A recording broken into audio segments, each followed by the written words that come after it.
Nagsugod ang tanan sa sulod sa usa ka adlaw. Ambot buanga bitaw, nganong inato man ako natan-aw nga sa pagkakita nako sa imuha, niulpot ang akong dughan nga daw murag lahi ra gid sa tanan ang imong pagkaikaw.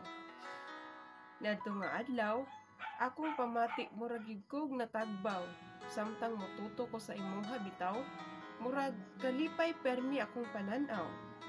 Nadtong puntuha, niasa gayud ako nga unta maon na gid ikaw, nga sa matag adlaw ikaw na gid permi akong maduaw.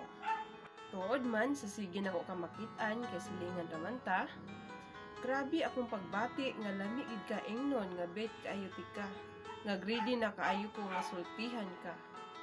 Pero ako nagdaduha og nanagana nga basin moingon ka nga dili ka. Nga basig inig approach nako sa imuha, mudagan ka apan poryabuyag biya. Dili mo ko gwapa, pero itsaraan magpunta. Mahadlo ko nga mawa ka, nga dili pa man unta kita. Ambot na unsa, grabe gid ning gugma, nga bisan unsa imong buhaton para niya. Ikaw ang klase sa pananawon nga anaa gayoy puhon. Ikaw nga klase sa lalaki nga angay gayud ni higugmaon. Mo nang nangita kog paagi og higayon nga ikaw istoryahon, kung mapabati diha nimo ang hugot nga akong gibalon-balon. Ug sa diha dayon nga ikaw sultihon, ingon ka nga dili pwede kay ikaw kaslunon. Akong pagbati tanan nahimo na lang akong gitulon. Midagan ako palayo sa imuha kay naulaw ako og nagmahay sa akong nasayran. Nga murag nahugno ang akong kalibutan diha sa akong nadunggan. Nga daw lami kay musyagit sa kasakit nga akong nabatian.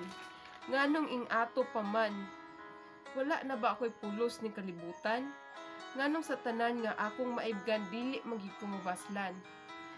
Malas lang yun siguro ko sa gugma, pero ngano man, ang akong gugma ba dili magig unta kamahayan?